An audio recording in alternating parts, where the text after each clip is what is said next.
Hey, welcome to the Healthy Postnatal Buddy podcast with your postnatal expert Peter Lapp.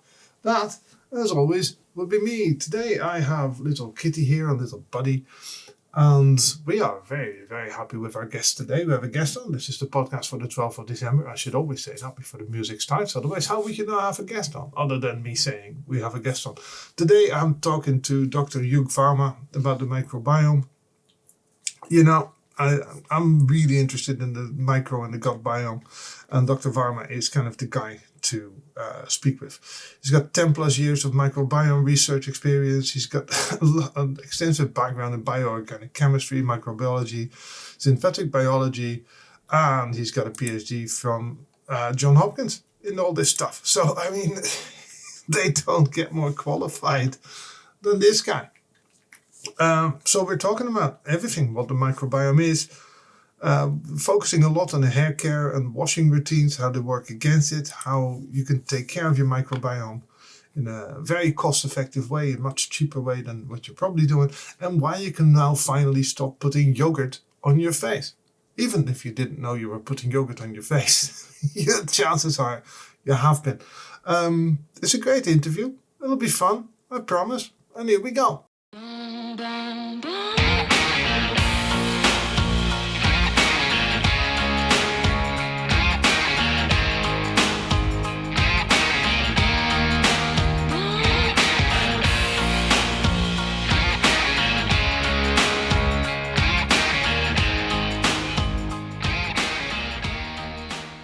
Like I said, we'll start with a very simple question, at least for you, very simple. What is the microbiome? So, I like to tell people you have a rainforest inside your body. Mm-hmm. This rainforest is invisible, and the trees of this rainforest are made up of microbes, bacteria, viruses, fungi. This rainforest is called the microbiome. So it's basically this complex community of microbes that live in and on our skin. They're on our skin, in our gut, in our mouth. And what we've learned is that they play a huge role in keeping us healthy. Mm-hmm. They're this invisible protective layer that prevents us from being sick and keeps us healthy every day. And specifically for the skin, if you can think about, we experience most of the world through our skin, through our Mm-hmm. touch. We touch things, we hold things, we're in contact with things all the time. There's bacteria on all these surfaces. And it's a minor miracle that, let's say you touched a bit of soil or whatever, that the bacteria on those areas don't immediately start growing on your skin. And the reason is that it's because of this protective layer that mostly kind of keeps this stuff off your skin and keeps it from growing. So it's microbiome research, which is a pretty young field in the last 20 or less years, has really sought to understand the microbiome more, understand what role it plays, not just in protecting us every day, but in more important things like long-term immune development, right? And so the microbiome has a very important role to play in our development, in the development of our immune systems. In the recent decades, an increase in allergies, asthma, all sorts of these, sensitivities to food or allergens has basically, can be traced to this hypothesis that we are too clean. We are not in touch with our sort of ancestral or native microbiome.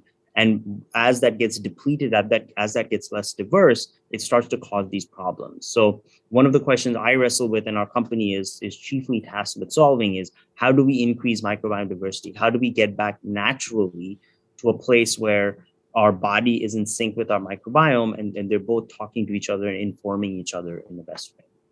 Yeah, that's really interesting, right? Because I always give the following example a little bit. I used to live the standard personal trainer lifestyle. As in, I got up at 5:30 in the morning. I had my shower, then I went to work because I need a shower at 5:30 in the morning. Otherwise, I'm not awake. Right. I'll train a couple of people, then I'll train myself. Then I have a shower because I've trained and I have other people to see. I come home at the end of the day. I have another shower. Because I'm 46 and I was very, very much raised on that, if you scrub yourself to death with a soap and a face wash and all that sort of stuff, you do that 3 times, you get that really nice, dried out skin, right? And in the last 10 years or so, I'm a relatively modern man, I like to think I am. I started buying a moisturizer for my skin, and I buy fancy soap that has a moisturizer in it. And then I read a book by Dr. Julia Anders, called Gut, and she talks about the gut biome and does a little bit on the microbiome. And she's basically telling me that all that dry skin that I've been suffering from was caused by me showering too often and being too aggressive. So have I been getting it wrong for, say, the past 30, 40 years? Unfortunately, I think yes. And, it's really also interesting to get some perspective on this. Just take shampooing, for example, right? In the 70s, if you shampooed once a week, that was more than enough. Yeah. You shampooed every weekend, your skin was fine, your hair was fine. Before that, it was, shampooing was sort of a luxury. You did it, whenever it was like a big event. Otherwise, you just kind of washed your face, whatever, Yeah. Now, I think the main message being pushed is you have to shampoo your hair every day, then you have to condition it. And you think about that cycle, right? You're shampooing it, you're putting all of this soap on it, and you're stripping it of all the oils. Then you're going in with conditioner, which is essentially just lotion. It's an oil and water emulsion that's meant to provide moisture back that you stripped out. So it's this kind of weird dance of you're taking all the good stuff away, then you're putting good stuff back in. I mean, why don't we move towards a more sustainable sort of solution where you're not stripping your body of all the oils so that you're not having to add them back in? So it's sort of a cultural, it's like a frog in boiled water kind of thing. They just raise the temperature until, oh my God, you're shampooing every day and you're scrubbing your skin 3 times a day. Otherwise, you don't feel clean. Yes, no, exactly. And a lot of my clients, a lot of women, a lot of listeners will be very familiar with that feeling that, and a lot of my clients, my personal training clients that I still see on a regular basis, they tend to rinse more with water than what they do with soap now. We've kind of moved away from the life that I used to have, so to speak, the 2 free showers a day and everything had to be with soap and all that sort of stuff. And then indeed, you add everything back with a moisturizer. But what I do find is that when I talk to a lot of women, a lot of moms especially, is that eczema is a remarkably common, or skin rashes are a remarkably common thing. And is that, I mean, just generally, just speaking in very broad strokes here, but everybody immediately then jumps to the I am allergic to something sort of thing. So they cut out gluten, and they cut out red meat, and they cut out, or at least cheaper red meat. And I'm not saying that that's a bad thing to do, start buying better meat. But could it be much more straightforward? As in, just take care of your microbiome a little bit better, and that will resolve the issue. Absolutely. I think, and see, the thing is that our attention to the microbiome has turned only very recently. I mean, this whole field of research is less than 20 years old. And so at the same time, I think it's overlapped with a time when we are seeing all, kids with allergies and asthma to this or that, or there's so much sensitivity in this world. And I mean, it's come to the point where, I'm in San Francisco in America. The classic American school lunch is a peanut butter and jelly sandwich. You can't do that anymore because almost every class has one person with a pretty severe peanut allergy, right? You got to take care of those folks. So how have we come to this, where sort of an iconic American sort of lunch item is now no longer allowed in school because of this? And so I think that's kind of a signal of where we are. And so as we've gotten cleaner and cleaner and cleaner over the years, we have less opportunity to play in the dirt or access, nature, and that has had this very subtle but very noticeable effect on our physiology. And the question then is, how do we get back to that? Or how do we, having realized this, because the solution is not, instead of rubbing soap all over your body, you rub dirt all over your body. I mean, that's overcompensating. But then how do you say, oh, my kid playing in the playground, whatever, I don't have to, sanitize him when we go home. You don't have to pour, sanitizer all over him and scrub him. Yes, exactly. And so it's actually smaller changes, to your point, instead of cutting out this and that, smaller changes in behavior, and then maybe more consciously going out more, taking a walk in nature or doing something physical in nature, which has more benefits than for your microbiome, by the way, right? Like the cardio, the fresh air, just that mental space of that. I think there are multiple benefits there. So you've been doing this for a while, right? For the past, 10 years or something. So have you seen a difference in the microbiome of people, say 10 years ago, when you say started looking at this to where they are now? Because I noticed from the Phylabiotics website, which is awesome, and we'll definitely get to that because I think it's fascinating stuff, that your products target, as I said, and I'm putting this very simply for everybody and for myself as well, to be honest, very simply targeting the bad bacteria, so to speak. So have you noticed an increase in bad bacteria, or are some of the good ones just, say, almost completely disappeared, or is it much more subtle than that?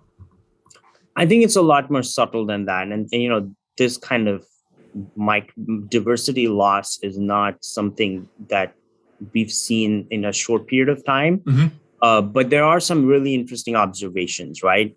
So, for example, we know that people with acne have a less diverse microbiome than healthy people. And there's a hypothesis that if we could just boost that diversity somehow, that it would result in a noticeable improvement in acne. Right. Then there's this really interesting observation. So worldwide, whether you're in Europe, Asia, Africa, America, the incidence of acne is about 85%. It's almost a universal thing. 85% of us get acne at some point in our lives. There are some pre-industrial tribal populations that are sort of untouched by modern human contact, where, and one example is the Yanomami people in Brazil, where a lot of these skin diseases are unknown. The incidence of acne is not 85%, it is 0%. Right. The difference between their microbiome and our microbiome is chiefly their skin microbiome is incredibly diverse. Ours is not. And so, obviously these are observational studies, there's a strong correlation, but it really points you in this direction of, so I wonder if we can just boost the diversity, if we can bring more balance to the microbiome, what effect would this have? Now, we've been able to actually do that with our technology in a clinical trial. And because we make such precise, small-scale changes to the microbiome, we are actually able to track a single change in the microbiome and what the effect is on outcomes, like in acne, as well as what is the effect on the microbiome diversity, and does this change predictably, and does it change in the right direction? So all those signals stack up. And fundamentally, there's a very interesting observation about the organism that we use in our products as well, and acne. So, because it's interesting, because when of course, I had to be honest, to all the listeners, I had to Google what the difference between acne and eczema was. Because I'm just, like I said, I'm a middle-aged white guy, and we don't know. I had spots when I was 14, 15, 16, right. And I was told it's because you eat chocolate or because you eat pork, right? It was always one of the two. And then I looked at it. I never thought about it. You used to use a Clearasil or one of those sort of things. You basically, again, comes back to drying the skin out as much as possible, or at least that's what it felt like. And amazingly enough, it works up until the point where you stop using the product. Exactly. Right. And then you have to stop using it at some point because it's so irritating to your skin that you can't possibly go on forever, right? Yes, exactly. It's completely horrible. And then kind of so I was wondering now, because I haven't thought about it for a while, but I've thought about it now, thinking now, is it a case that I was using those products for, I don't know, a year? I'm just plucking that out of thin air. And then indeed, my skin just became such a mess that I had to stop using those products. And then it takes a while then the spots come back. But then after a while, it all settles down again. And I was told always that, that's because you're no longer a teenager. Or could it? Right? It's This always is a bit of a mystery. Yeah. Yeah. This is a bit of a mystery. So is it maybe just a case of my microbiome, because my diet's pretty much on point, or at least it used to be pretty much on point at the time, as far as an 18-year-old has a half decent diet. Always exercised, always took relatively good care of myself. We always lived out in the countryside, so no smog and pollution wasn't as big a thing when I grew up, as I believe it is now in quite a few cities. Is it just a case then that my microbiome just kind of got back to the way it should be? That it was just off balance, and then I ruined, or basically I destroyed it. I destroyed the vast majority of it, because microbiome, like you said, it wasn't a thing when I grew up. Nobody had heard of it. So are the teenage spots sort of deal? Is that more a microbiome issue, or is that just a lay off the chocolate sort of deal, you think? Well, yeah. So acne is such a complex disease, right? And we all know that it has many factors. Diet is one, stress, hormones, genetics, they all play into acne. But having, looked at acne from the lens of the microbiome, you realize that all of these are actually secondary causes, and none of them is actually the main cause of the disease. The way that diet, stress, eating different things like chocolate or spicy foods for some people is a trigger, is that it changes the quantity and quality of sebum, which is this oil that's naturally produced on your face. Right. And why that's important is that this sebum is basically the main food source for the bacteria that live on your skin, specifically one bacteria called C. acnes or Cutibacterium acnes. Now, you have C. acnes on your face right now. I have it on my face. Every adult on this planet has C. acnes on their face in a pretty big way. Obviously, all of us don't have acne. So what gives? The answer is that we all have a unique, a certain strain of the bacterium, and we all live in harmony with it. Right, it's supposed to live on your skin. It's not a bad bacterium. It's only bad when it overgrows, right? And that can happen if you change your diet or if you're eating a lot of oily foods and your skin produces excess oil. It sees the food, it grows, that's what it's supposed to do. Your body says, oh, wow, this one bacteria is going out of balance, and it produces inflammation to counteract that. And that inflammation is the pimples that we see as spots. In your case, what would probably happened is that you ate a more balanced diet, or your skin adjusted to how much chocolate you were eating, right? And then it just said, oh, I'm not going to continue to produce this much sebum. I'm going to tail it back a bit. Another thing that may have happened is, we all know that acne is mostly a teenager's disease, a young person's disease. Older people, your 40s, 50s, you don't really see that much acne. We don't know why that is. There is a study that showed that bacteriophages, or phages for C. acnes, which is actually the technology we use in our products, they are predominantly found on healthy skin and in people that are older. Right. So if you take a teenager that has healthy skin and a teenager that has acne, you're far more likely to find that phage on the healthy skin, and it's naturally present there. It's also an organism that specifically kills the acne bacteria. So really big coincidence, right? And so there's a hypothesis that, we all have that annoying friend who has perfect skin, just wakes up, never gets a zit. And chances are that they're carrying this phage naturally and is helping balance their microbiome in like it's supposed to. People with acne don't tend to have that. So we decided to democratize this amazing organism, put it in a bottle so that you don't have to be born with it, but you can have the benefits of this organism on your skin. And so a lot of people think, oh, the oil is causing the bacteria to overgrow. I'm going to strip my skin of all the oil. Sure, you could do that, but you're not getting to the main cause of the disease. You're just drying out your skin, because sebum is really important. It hydrates your skin, it moisturizes it. If you keep stripping away the stuff, then you're going to get more fine lines, more wrinkles, more premature aging, because you're removing all that, essential oil from your skin. Yeah, no, that is fascinating.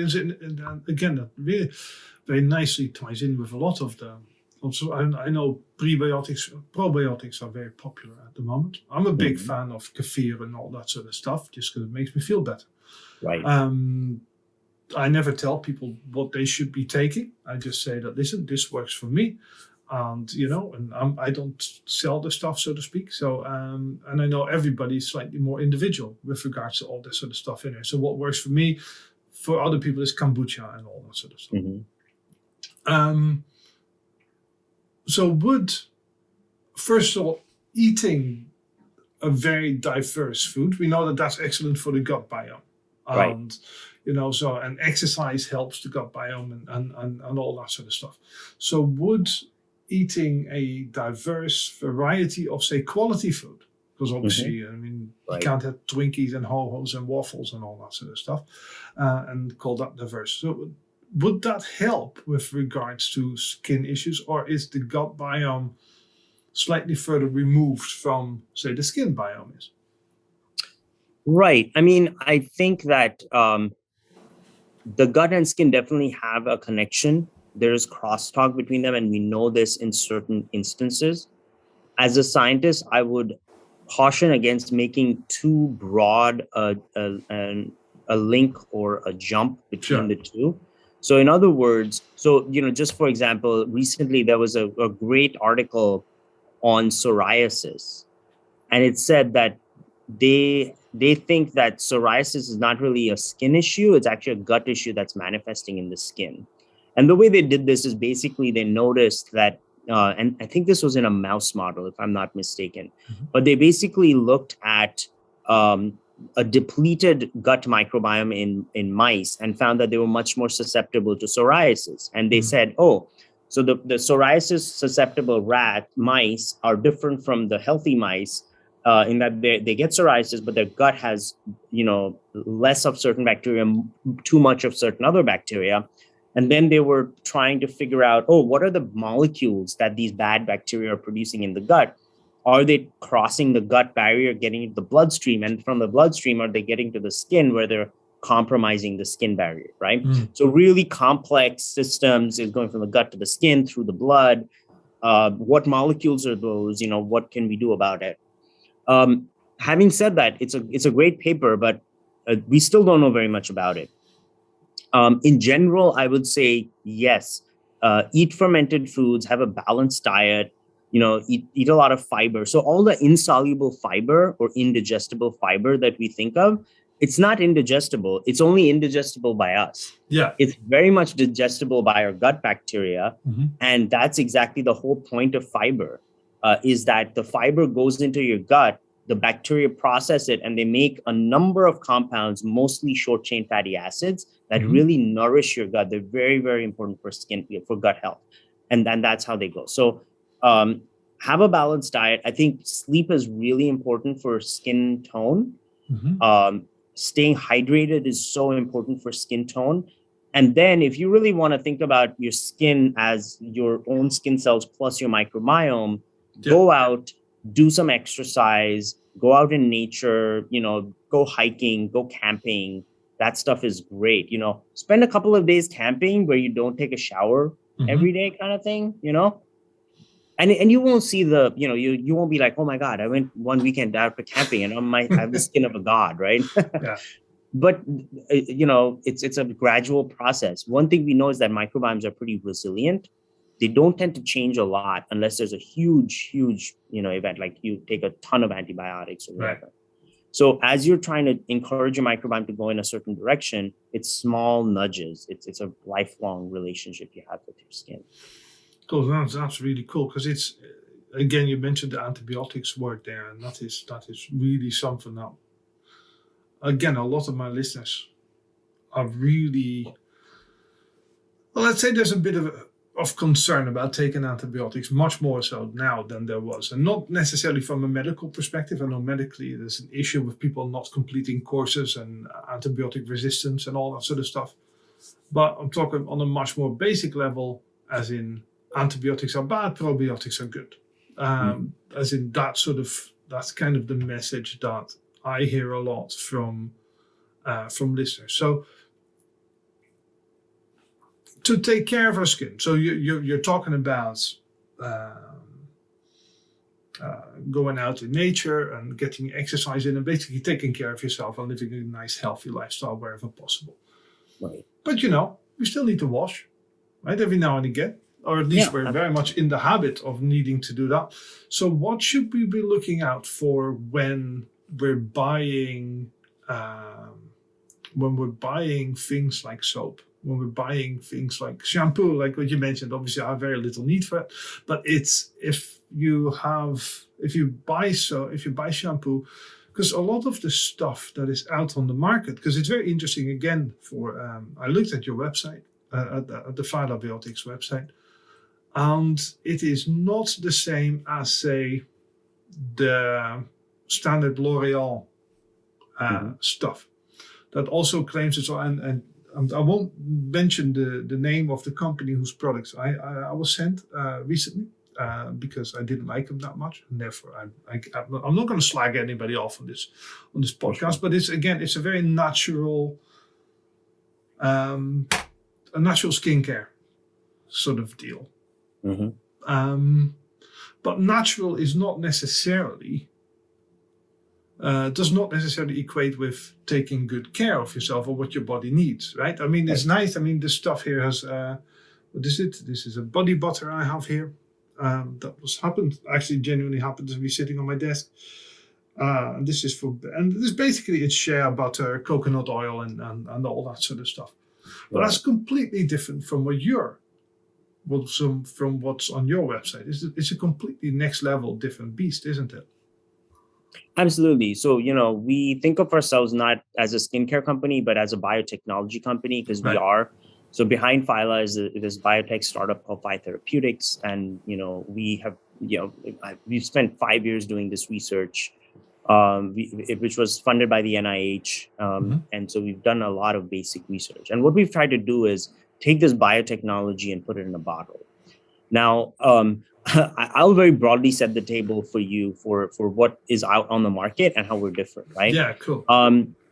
So probiotic skincare is a huge and exploding, very popular market. There's been a lot of interest from consumers, and rightly so, because you're talking about kefir and kombucha and stuff like that, right? 10 years ago, outside of maybe California and a couple of really crunchy places, no one had heard of kefir or kombucha. Like, smell that and people run away.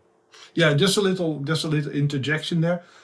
Because I know I'm gonna get emails from Turkey and I'm gonna get emails from Holland saying no, and emails from India saying no. We always had kefir. Where do you think this stuff comes from? Right. So totally, right. We will grant you, will grant you that you guys were way ahead of us in the West. But so sorry. There you go. Yeah. Well, and you know what? Every single culture has their version of a good fermented food, whether it's sauerkraut or kimchi or whether it's a fermented dairy product or fermented lacto-bio-fermented vegetable. Some people even ferment meat and fish, right? In Scandinavia, there's all this fermented fish. So this is something that we have figured out by trial and error, and this is encoded into ancient human cultures that we enjoy to this day. Now, but it's really interesting that cross-culturally, right? Like, someone in the West who's never heard of kimchi would try it and say, wow, this is good. And it's good for me, for my body. Okay, I'll try it. Kombucha, it's the same thing. So this kind of cross-pollination where, people are eating Indian fermented foods or Korean fermented foods or Chinese fermented foods and vice versa. Like, there's maybe a lot more, sauerkraut around. I think that is really good. It's really healthy. So people have known for a while that to have good gut health, I need to have fermented, yogurt or this or that, right? Then when you say, oh, the skin has a microbiome too, and by the way, this is what we know about it. Now people say, oh, okay, just like I take care of my gut health, I need to take care of my skin health, and I need to talk about the microbiome. Unfortunately, most of the probiotic skincare products, and I mean over 90% of the probiotic skincare products out there, contain not live bacteria, but dead bacteria. And those bacteria are from yogurt. Now, yogurt is great for your gut. Doesn't do anything for your skin. It's kind of like different microbiomes in your body are like different ecosystems, right? Sure. So some places you have a desert, some places you have a rainforest, some places you have a grassland, right? You would never take a cactus and plant it in a rainforest. You would never take a fern from the rainforest and plant it in a desert, right? Those are the wrong things. So when you're putting yogurt on your skin, it's not going to do anything for you. And it's going to do a lot less if all the bacteria are dead. So, the clue is if you look at a probiotic skincare product, and if the probiotic ingredient says ferment, extract, or lysate, then that is dead, ground up bits of bacteria. It's not live bacteria. Right. So to me, that's fundamentally like a little less than honest. And it's leveraging the word microbiome purely for marketing purposes, which is fine. Everyone makes their money in different ways. But to me, as a scientist, I'm not like an industry veteran. I'm not from the skincare industry. I love to educate. I love to do the science, and I love to put real science out there. And so for us, it's really about education, telling people what's in our products. And so we don't really have any bacteria in our products. We actually have this thing called a phage or a bacteriophage. What they are is harmless viruses that are actually very abundant in nature. They're the most dominant life force on the planet. And about billions of phages pass through our body harmlessly every single day. Now, phages eat bacteria. And they're very, very specific. So a C. acnes phage will kill only C. acnes bacteria and nothing else. Right. We actually have some great data internally from our lab reports just showing how specific it can be. And like I said, it's really, really interesting that people who are healthy actually have the C. acnes phage naturally. So this is not actually, something we're bringing from some swamp or the bottom of the ocean and saying, oh, let's put it on your skin. Let's see what happens. And so these two insights are really cool because you're saying, oh, wow. So some people, we couldn't tell why they're so healthy, why some people just don't get acne. Oh, now we can because they carry this phage. And people who have acne don't have this phage. So can we supplant this into their microbiome and actually boost their natural ability to keep the acne away and keep their skin clear? Yeah, cool. So that is, like you said, that's a completely different setup from rubbing a bit of coconut oil on your face, isn't it? Totally. And again, I'm not saying that coconut oil doesn't smell nice and that it doesn't make your skin soft. I'm just saying that with regards to people with eczema, and again, a lot of my listeners have eczema or a rash somewhere or other. Coconut oil is not going to help. It's kind of what you're saying, isn't it? Because that is not. I mean, it gives you nice soft skin, but it's not going to fundamentally solve the problem. If you rub it on your skin. Totally. So the different areas of skin. Obviously, we're two guys talking here, and I know again some of my listeners will be thinking, women have vaginas. They do. I'm reliably informed that they do, and it's a lot more popular now for women to have different care products for their feminine region, as I believe we are supposed to subtly call it. But those things then will also presumably just not do anything with regards to actually taking care of the more sensitive areas. And is there really then, in your opinion, because I know that this is not what you guys focus on. I don't think there are many women with eczema, maybe in the private region, yes, but is there any point to buying different soap for different areas of the body, or is it just any soap is likely to have the same effect unless you use a different a product such as your own? So that is really targeted at the microbiome. Yeah, I mean, I think in general, soap is good. Again, it's how much you use it and how often, how you use it.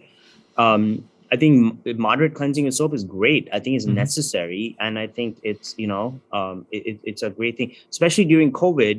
The last thing I would encourage you to do is wash your hands less, right? Oh yes, of course. Yeah, um, yeah, I mean, right. definitely yes.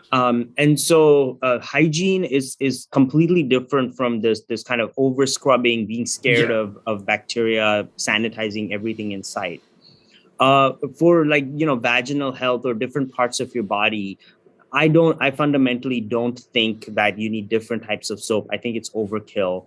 And Mhm. I honestly think it's just, can we sell two soaps to a single person instead of one? Oh, I Mhm. have an idea. I'm gonna call it Yeah, a soap for vaginal health, yeah, or a soap for, the upper part of your arm versus the lower part of your yeah. arm, or your nails versus your toenails. Like, I mean, and here's a clue, right? Again, going back to, in the 70s, you shampooed once a week. Now you Mhm. shampoo every day. What gives? Like, is hair from the, like, did we just have terrible hair in the 70s? I mean, yeah, like, people have opinions about hairstyles, but like, hair Yeah. health probably wasn't that much different. So do we really need to invest over invest in, five different types of soap and three types of shampoo and washing ourselves twice a day? I mean, chances are probably no. Yeah, no, and that is because you brought this up earlier, and I was going to come in, and then I forgot my point, but it just came back to me. So they found it, not a study, some research was done about 5-6 years ago, because I remember it from 5-6 years ago. Some research was done about spending habits of the British woman versus the spending habits of the French woman. And with regards to makeup and skincare products and all that sort of stuff. And they found that roughly they spent, because French women, so it goes in the UK, French women have much better skin than British women used to Mm. have or tended to have. Maybe it's different now, I don't know. Not many French people anymore. Um, but they found that on average, they spent about the same amount of money monthly on skincare products. But in the UK, they spent 80% of that money on makeup and 20% on moisturizers. And in France, it was pretty much the reverse. Got it. And the interesting bit of that may well be, from a microbiome perspective, is that it was interpreted at the time as French women take care of their skin and they use makeup sparingly, whereas British women have a problem, they cover up the problem with products. And then at the Right. end of the day, because I see my wife doing this, at the end of the day, makeup gets scraped off the face, usually by a fairly aggressive Cleanser. sort of cleanser. And therefore, maybe the problem isn't so much with how much money people spend on the products or whether the moisturizer does any good or not, but it's simply that the French women with better skin had less makeup to aggressively get rid of. Mm-hmm. That causes issues, because I'm thinking that, like I said, I'm a guy, so I just use soap on my face, Yep. but I mean, women I have think to that's so true. So there was I'd like to add to that piece of data, right? So Mhm. there's a study, I think, out of Australia, but that looked at the daily habits of women, and they aggregated it. Mhm. And they found that the average woman puts on 500 ingredients on their skin every single day. You add up all the unique Right. ingredients from all of the stuff they use, and they're putting 500 ingredients every day. Now, I'll venture to say not every one of those ingredients is necessary. I'm astonished by the numbers. I eat quite a lot, and I don't get 500 ingredients in my food on a daily basis. Exactly. And so, but you can see, right, Peter, that Yeah. there is a way to get 500 ingredients of food, right? If you eat a lot of processed food, right, Yes, of course. Yeah, it's yeah. I know very you easy, eat them. Yeah, if you eat right? a lot of rubbish, then yeah, Yeah, yeah. exactly. Grab a bag of chips, grab some soda or flavored, beverage. You eat a frozen TV dinner, right? Mhm. You're probably at 500. But if Yeah, that's you, true. you go to the market, right? You get your veggies, you chop them up. Your compost pile is much bigger than your trash pile. Yeah. That is like, a small fraction of the 500 ingredients. But to your point, right, putting on makeup, scraping it off, hiding things, you're actually probably making it worse, because Yeah. your skin is being burdened by more and more things that it probably doesn't need, and honestly has to deal with, right? I have to overcome this thing that's choking my skin. So I think there's a lot of truth in that, and I think it's definitely a trend of, thankfully, a trend of like now people want to invest in skin health, right? Just like they want to invest in the health of their body and their mind. They're saying, oh, I want to have a long-term relationship with my skin. I don't want to pursue this approach of, oh my God, I need to have clear skin next week, and I don't care what it takes to get it. And you bombard your skin with all sorts of stuff, and then you just paint your face, next week, you get through it, and then you're back to sitting on the couch drinking sodas. People now want to say, no, I want healthy skin next week, but also next month and next year and in 10 years from now. So they're investing for that, and we're part of that movement. Yeah, no, absolutely. And that is kind of the thing now, isn't it? A lot of people are indeed taking a much more long-term view. But let's say a large section of my listeners is obviously based in the States and in the UK. Let's say people want to make the switch. So they have some issues, they have some eczema issues, they have some acne issues with their skin, and they say, okay, I'm living a relatively healthy lifestyle, but the makeup thing, for instance, is a problem, or my skincare routine. They're listening to this and they say, okay, that's a bit of an issue. How do you then make the switch? Do you need to go makeup free for a week, or should you just really start to look at different skincare products, such as the Phyla? Such as the Phyla stuff. And I know you said you're not a skincare sort of thing, right? So I don't want people to think that you guys do what L'Oreal does, basically. But I had a look on your website because I was in the shower before this. I had a shave. I use moisturizer, the aftershave stuff, because my skin is screaming after I shave. And I saw you guys do a very nice moisturizer for one. And I thought to myself, that is the sort of thing that may well be better. Would that help, and how fast would that actually help with people's acne problems and eczema problems? What have you found in your research? Yeah, so that's a more complex question to answer, and that's because that everyone's skin is different, right? Sure. Where we grow up in different localities, in different climates, eating different foods. We get different severity of acne, and for different durations of time. But and so I guess the approach to take is, firstly, and this is what we advocate as well. If you look at our ingredients list, if you look at the products on our website, we have a very minimalist approach. We want to put as little on your skin. We want to formulate with as few ingredients as possible. And we want you to see the results, because fundamentally we're here to solve people's problems and give them clear skin. I would say if your current regimen isn't working, try to see if you can minimize it, use as few products as possible, and then find what's really working for you and eliminate what's not working for you.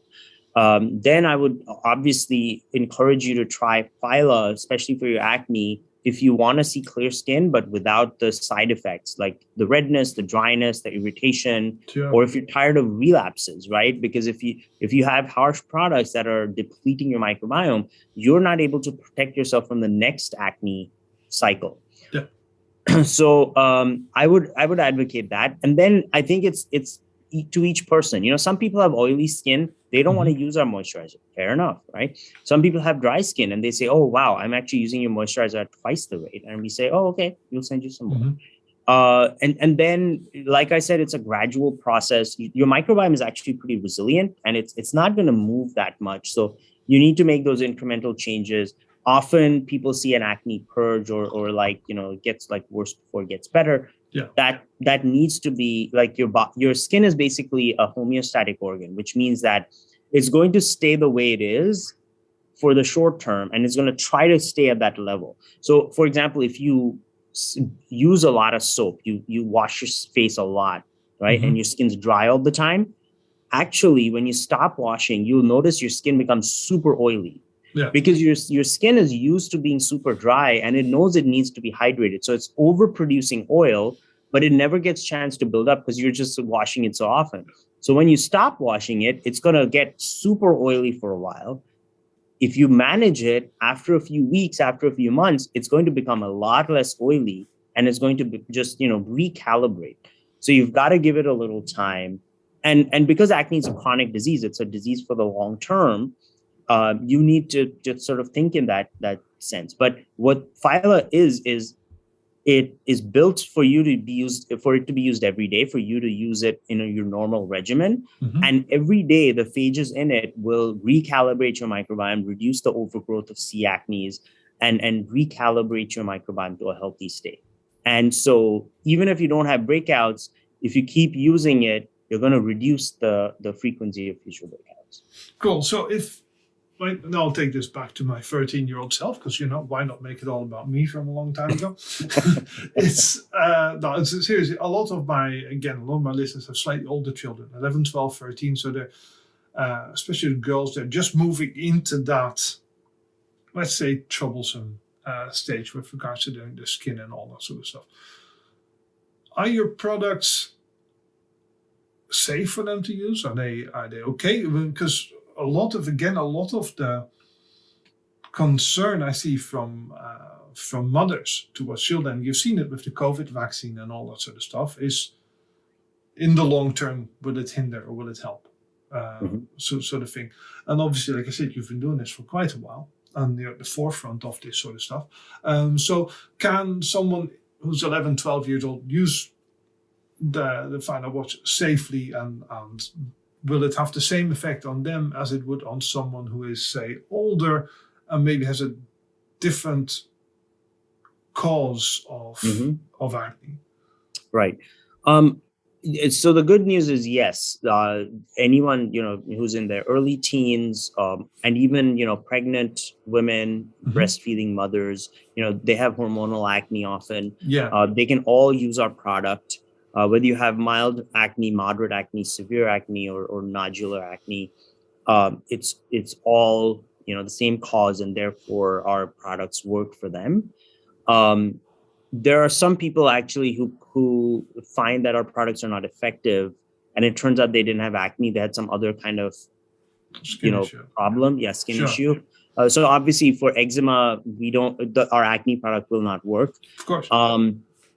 We are actually working on an eczema project, and it's in advanced development. So we hope to launch it maybe end of next year. But I think that's going to be a really exciting product as well.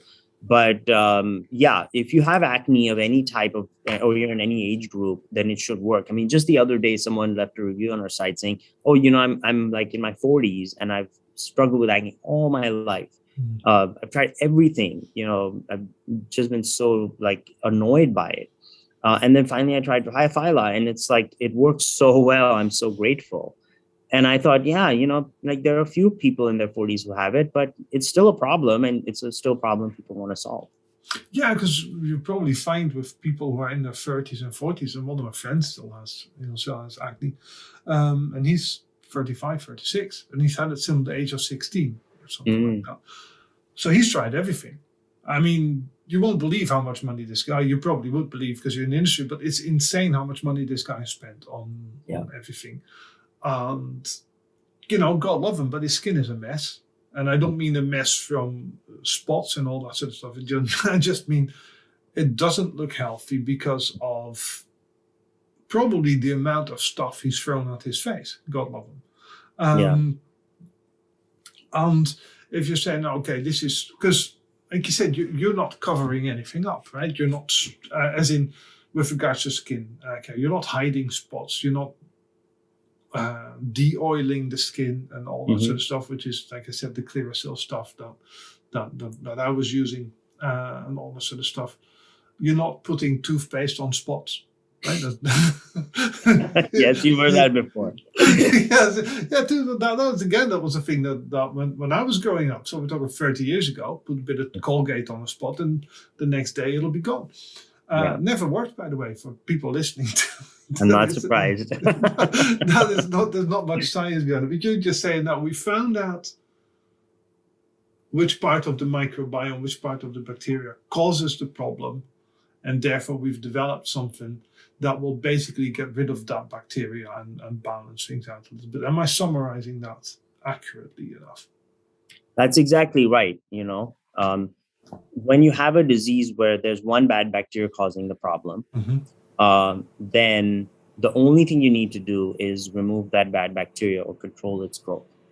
And in fact, all acne products are antibacterial. You talk about antibiotics, benzoyl peroxide, retinoids. They're all antibacterial, but they're blunt instruments. They kill both the good and the bad bacteria. Yeah. And so it's like going into surgery, being given a hammer instead of a scalpel, right? Yeah. You wouldn't do surgery with a hammer. You need a scalpel. Stop using a hammer on your skin.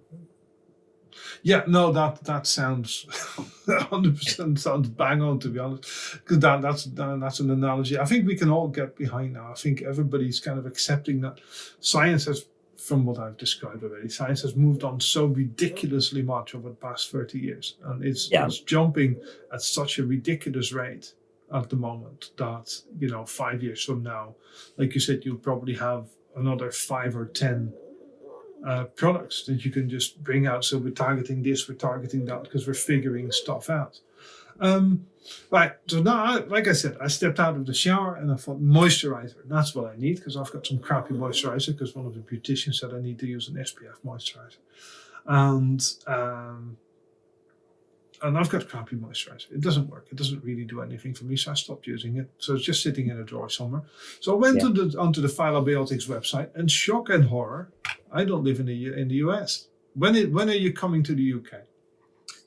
We are coming very, very soon. Our international shipping and our international operations is about to go online. And so we're really excited to, in a couple of weeks, probably, to be able to offer that to everyone. We've gotten so much demand and so much curiosity from all over the world. The UK is a big hotspot for us. Canada is another one. Europe, obviously, and Australia. And we're just really excited to reach back out to our customers and say, oh yeah, we're finally available to you and to everyone else.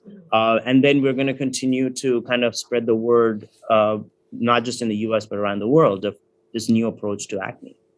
Yeah, no, that's awesome. Okay, well, what I will do is let me know when that happens, and I will remind people on my little podcast and on my social media and all that sort of stuff when it's available. Thank you. That would be great. No, more than happy to, because like I said, I think it's fascinating stuff, and I'm really, really big fan of anybody who looks into the detail of why the body functions and how the body functions and how we can work with the body, rather than exactly like what you said, just stripping everything that is good and just using that as a solution to a relatively minor problem, possibly creating bigger problems in the long run, especially when you're talking about antibiotics and all that sort of stuff.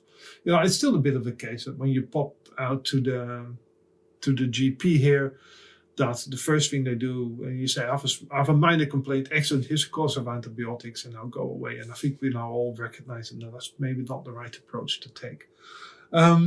We covered a lot of stuff. Was there anything else you wanted to touch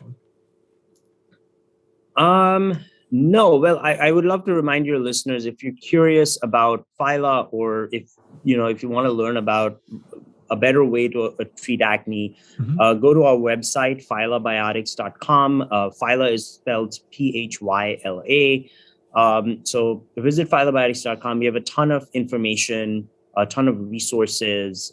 We have our clinical trial data that we did, that's really important.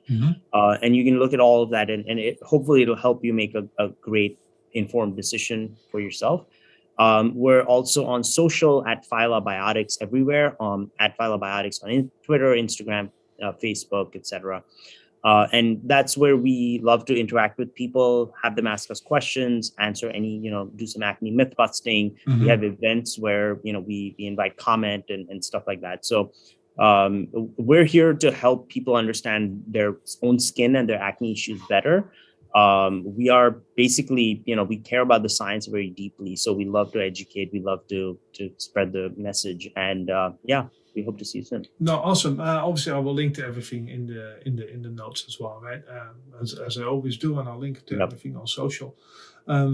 So thank you very much. And on that happy note, I will press stop record, which is exactly what I did. Thanks very much to Dr. Varma for coming on. Always much appreciated when somebody gives up an hour of their time. Like I said, this is one of the people in the world to speak to about the microbiome and skin bacteria and all that sort of fun stuff. I thought it was very insightful. I will link to all his things, Phylobiotics and his LinkedIn profile and all that sort of stuff, so you can check it out if you want to. Maybe now we can stop putting yogurt on our face. That's right. I speak to an expert for an hour, and that's my takeaway from it. Because I'm a jackass. Right, so what do we have to... Oh, by the way, if you could give us a like and a subscribe and a click and whatever you do, then that would be much appreciated. If you could get us a little rating. We've seen our ratings go up nicely recently, and I'd like to keep that going. Maybe even make a chart in the UK. Wouldn't that be nice? Tell your friends you're listening. That's kind of all we really need you to do, to be honest. If you have any questions or comments, peter@healthypostnatalbody.com, of course, right? It's going to be about time that I do another Q&A, so we'll probably get that set up as well. So get your questions in now so we can actually get going. Right? Isn't that nice? So we're all prepared. Wouldn't it be nice if I was prepared once? Wouldn't that be something? Right. Speaking of being prepared, in the news this week, New York Times article about how they now found that a new study found, which I'll link to as well, by the way, which was published in October, which has been published but not peer-reviewed yet. So it's one of those, this may well be the case.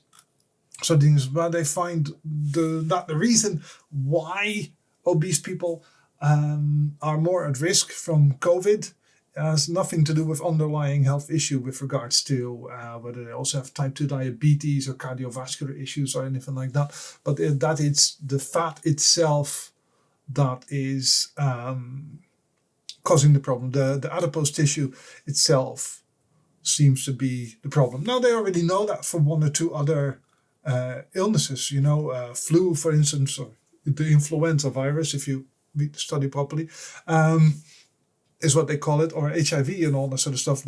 They know that body fat is known to be like a reservoir for illness. But now they're saying, okay, apparently the coronavirus is also able to get in that way and to at least multiply that way. And that's an interesting one, because obviously when you get ill and you get ill through your body fat, then that means you get more inflamed responses and all that sort of stuff, more inflammation, and all that sort of stuff just makes obese people more at risk from COVID. Now, I'm not having a go at if you're obese, just in case you're thinking.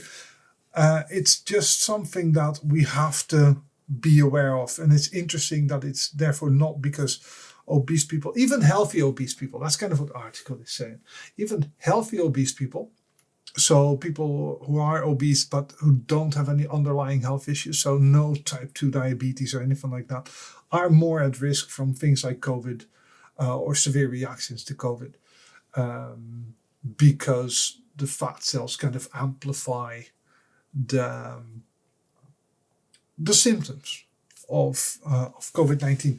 So it's interesting to read. I will link to it. I will link to the study and the New York Times article. The article is a little bit easier to read than the study is. Like I said, it's one of those, it might be the case. They've done lab tests and all that sort of stuff, but in vivo tests, but they haven't, obviously it's not peer reviewed yet. So it's one of those, you can't say this is definitely the case, but it's interesting that it might be. And that's it for the week. Peter@healthypostnatalbody.com. Like I said before, if you want to give me a shout, want to get in touch, want to shout at me for whatever reason, I've got an interview coming up next week. If you like the Dr. Hugh Varma interview, check out one or two of the other ones that we've done. I did an episode about the gut biome and Julia Enders's book, Gut, a while ago. You might want to check that out, although the audio quality of that is even worse than this one is. I'm hoping to make one or more tweaks to the sound quality of the podcast over the next few weeks. Just by changing the setup and removing some echo in the room and all that sort of thing. We'll see if it works. Anyways, get in touch, peter@healthypostnatalbody.com. Have an awesome week. Let me know if there's anything you want us to do for HPMB. Because, it's time we did something else. Time we did something new. Time we did something exciting. Nice. New bit of music. Have a great week. Bye now.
Let it shine.